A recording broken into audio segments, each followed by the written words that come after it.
Hey everyone, welcome to Wildlife Inspired. I'm your host, Scott Keys, and today we're going to look at this one. Brand new product from Promedia Gear, the Tomahawk GT2. We'll find out more about it right after this.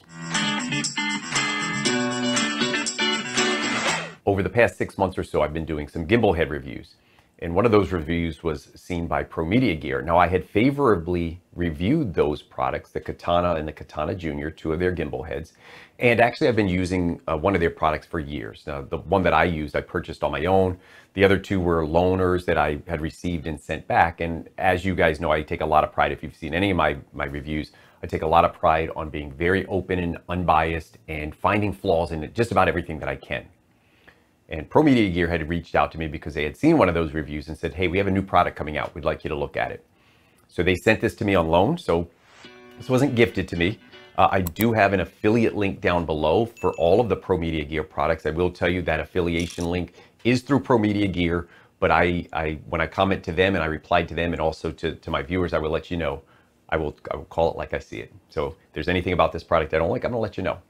Now in this video, what I wanted to look at was a couple specific things because I'm already familiar with the Tomahawk. I've been using it for years. I'm going to show you the difference between the original GT1, which you'll see here. Most notably, you're going to see right away just a size difference.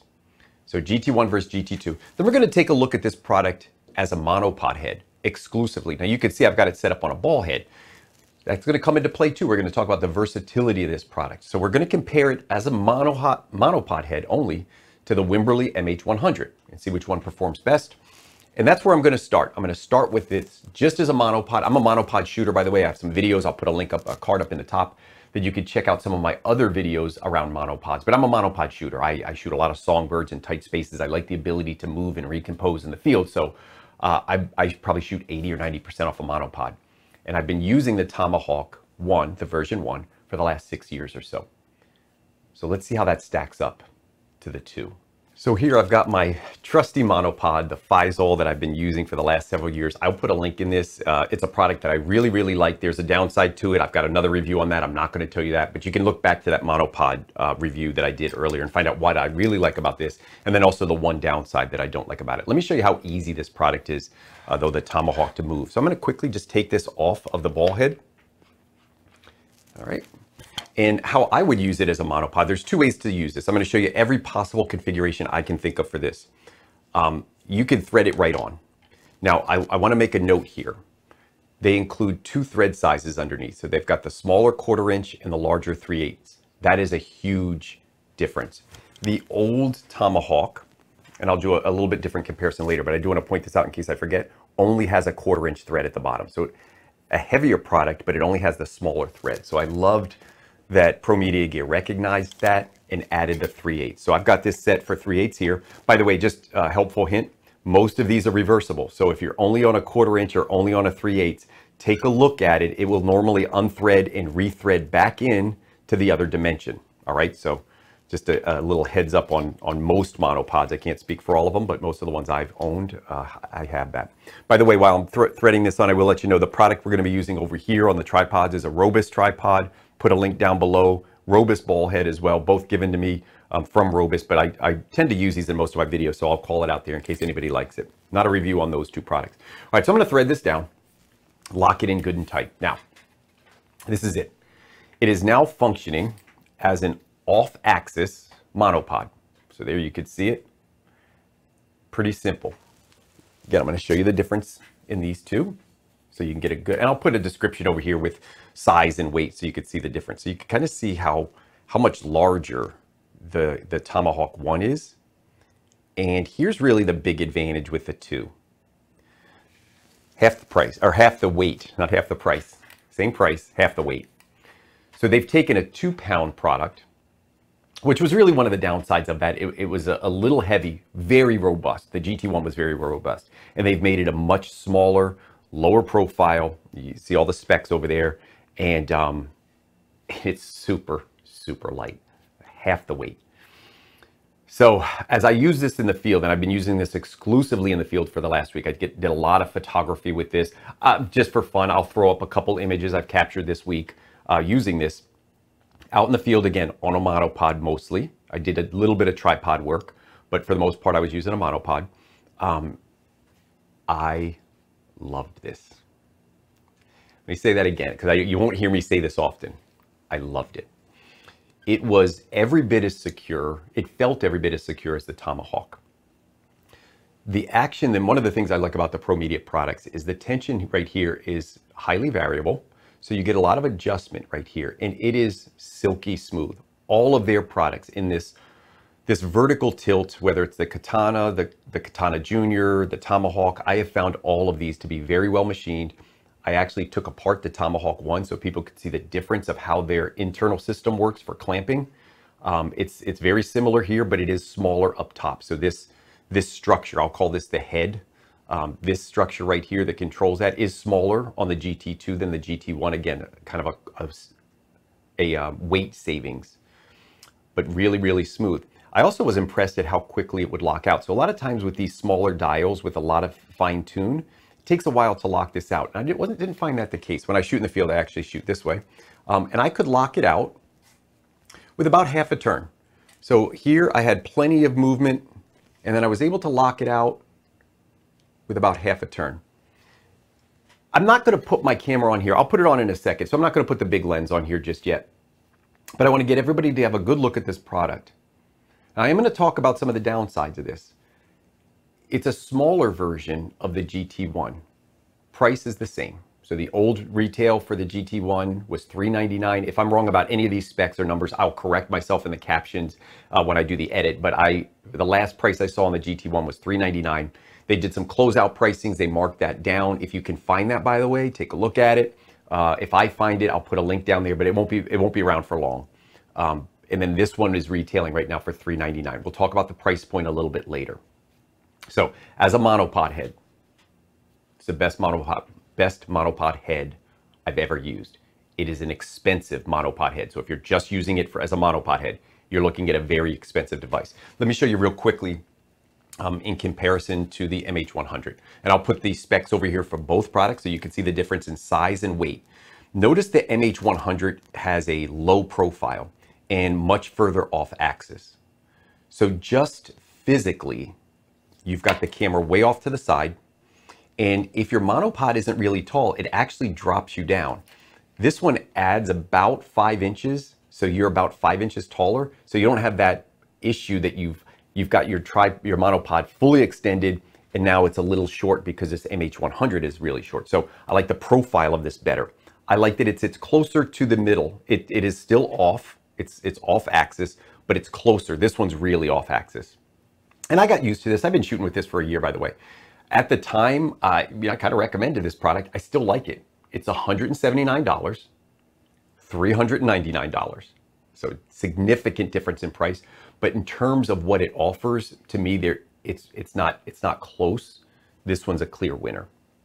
A few things about this MH100. I'm going to cut the video, put this down just so I can hold the MH100. I want to show you a couple things about this that I never really loved. So if you look at the MH100, I want to show you this. When I turn this, you're going to see, as I've got it locked out, I'll unlock it. Notice it all turns as one unit.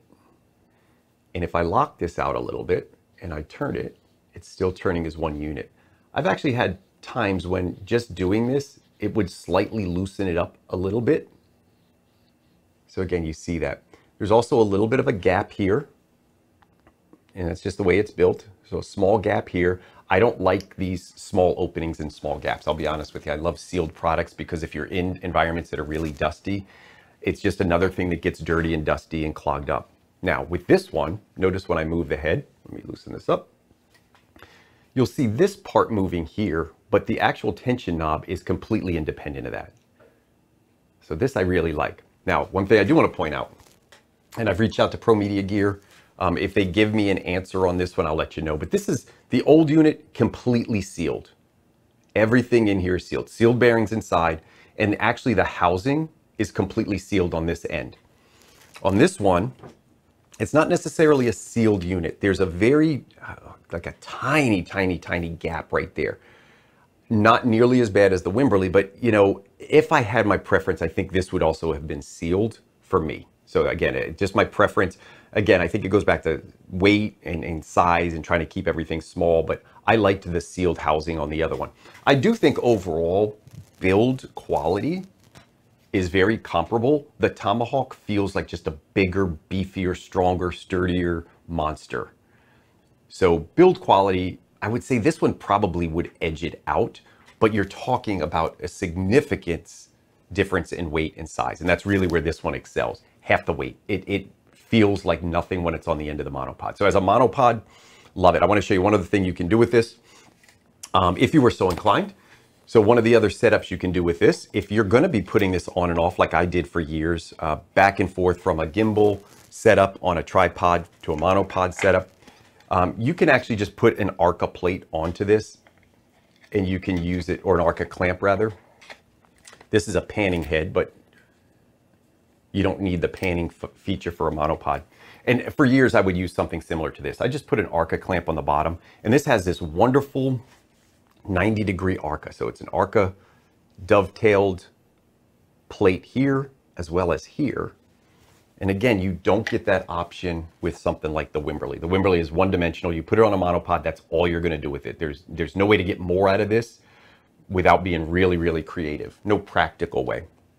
So now, if you're in a position where you are taking the head on and off quite a bit, you can pop it in and you can use it on an Arca clamp, and you can just have this set up. So comes on and off faster. You don't have to thread it and unthread it. You're just going to take it on and off like this. And this is the setup that I used to use with the old Tomahawk for years. So directly thread it on here or use the clamp, and the only product that allows you to do that I've ever seen is this Tomahawk, either the version 1 or 2, because it's got these two dovetailed sections at 90 degrees. All right, so that's the monopod head. Is it the greatest monopod head ever made? I'm telling you, it's the greatest monopod head ever made. Much more expensive, but definitely the best one ever made. I'll get back to recommendations at the end. Let me show you this other setup. Okay, so I've put this on the system now. So the system includes the GT2 and the Robust ball head. The vertical tilt controlled by the GT2, I can tell you this, it is smooth, and it's got that adjustment that I like. Not as much maybe as the Katana. There's a little bit more adjustment in the Katana, the big, but it's a much different product. But for this small portable product, I think you get a good amount of fine resistance adjustment, and then the ability to lock it out very firmly. And I didn't see a whole lot of lens creep on this. So lens creep is, you know, when you lock this out, does the lens move? You could see the lens isn't really moving at all when I lock it out. So, you know, something to consider. Really, really smooth. Now the vertical or the horizontal panning is going to be controlled by the ball head. So the better the panning system you have on your ball head, the better it's going to be. So this is a very functional gimbal. If I was reviewing this compared to the other gimbals that I reviewed, this would be $400. This would also be $400. I'm looking at $800. You can get away with a $200 ball head here. I'm sure that would get you in the $600 range. Now you're in the Wimberley range, and I think you've got a gimbal, a full gimbal, that competes fairly well with that price point. If this was a gimbal that was sold at $600, I would be very interested in this.